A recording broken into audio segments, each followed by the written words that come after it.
എറണാകുളം അങ്കമാലി അതിരൂപതയിലെ വിശുദ്ധ റീത്ത പുണ്യവതിയുടെ നാമത്തിലുള്ള ഏക ദേവാലയമാണ് ചമ്പന്നൂർ സെയിൻറ്റ് റീത്താസ് ദേവാലയം. കേരളത്തിൽ തന്നെ വളരെ അപൂർവമായിട്ടാണ് വിശുദ്ധ റീത്തായുടെ നാമത്തിൽ ഈ പള്ളിയുള്ളൂ.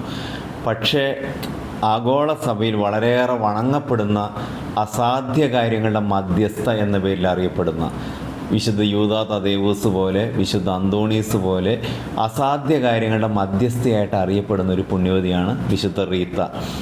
ഈ ദേവാലയത്തിൽ വിശുദ്ധ റീത്ത പുണ്യവതിയുടെ തിരുനാൾ ഈ മാസം മെയ് മാസം 7, 8, 9, 10 തീയതി വ്യാഴം, വെള്ളി, ശനി, ഞായർ തീയതികൾ ആഘോഷിക്കുകയാണ്.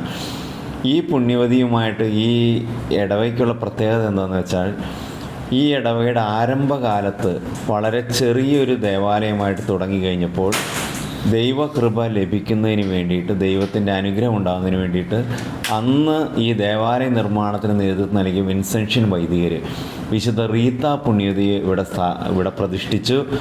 റീത്ത പുണ്യവതിയുടെ അസ്ഥിയുടെ ഒരംശം ഇറ്റലിയിലെ റീത്ത പുണ്യവതിയുടെ ഇന്നത്തെ മൃതശരീരം, അഴിയാത്ത മൃതശരീരം സൂക്ഷിച്ചിരിക്കുന്ന സ്ഥലത്ത് നിന്ന്, കാഷ്യ എന്ന് പറയുന്ന സ്ഥലത്ത് നിന്ന് ഇവിടെ കൊണ്ടുവന്ന് വിശുദ്ധ റീത്ത പുണ്യവതിയുടെ അസ്ഥിയുടെ ഒരു അംശം സ്ഥാപിച്ചു. അങ്ങനെ വളരെ അപൂർവമായൊരു തിരുശേഷിപ്പ് ഈ ദേവാലയത്തിനുണ്ട്.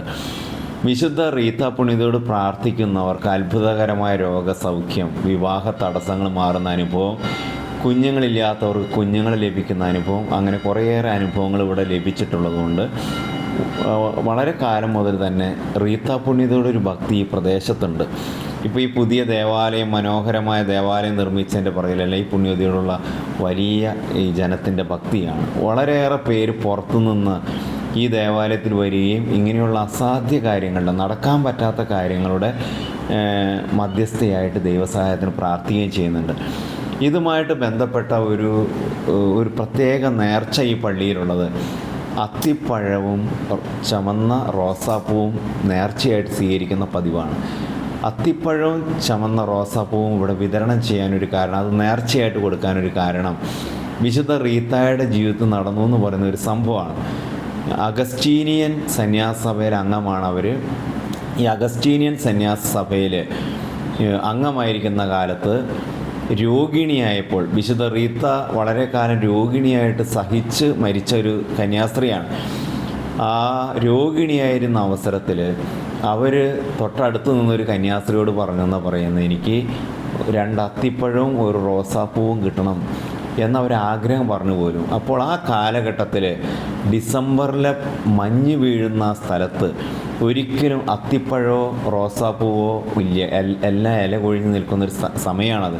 ഒരിക്കലും അങ്ങനെയൊന്നും കാണുകയില്ലായിരുന്നു. പക്ഷേ ഈ സന്യാസിനി വിശുദ്ധ റീത്തായുടെ ആഗ്രഹം സാധിച്ചു കൊടുക്കാനായിട്ട് പുറത്തിറങ്ങി നോക്കിയപ്പോൾ അവിടെ 2 അത്തിപ്പഴം മൂത്ത് പഴുത്തു നിൽക്കുന്നതായിട്ടും റോസാപ്പൂ വിരിഞ്ഞ് നിൽക്കുന്നതായിട്ടും കണ്ടു എന്നാണ് അവരുടെ ജീവിതത്തിൽ അഗസ്റ്റീനിയൻ സന്യാസ സഭയുടെ ഹിസ്റ്റോറിക്കലായിട്ട് അവർ എഴുതിയിരിക്കുന്ന ക്രോണിക്കിളിൽ നമുക്ക് കിട്ടുന്ന ഒരു അനുഭവം, അതാണ് ഒരു സംഭവം. അതുകൊണ്ടാണ് ആ ഒരു ഈ നേർച്ച കൊടുക്കുന്ന പതിവ് ഇവിടെ ആരംഭിച്ചത്. ഇവിടെ വരുന്ന എല്ലാവർക്കും അത്തിപ്പഴവും റോസാപ്പൂവാണ് നേർച്ചയായിട്ട് കൊടുക്കുന്നത്.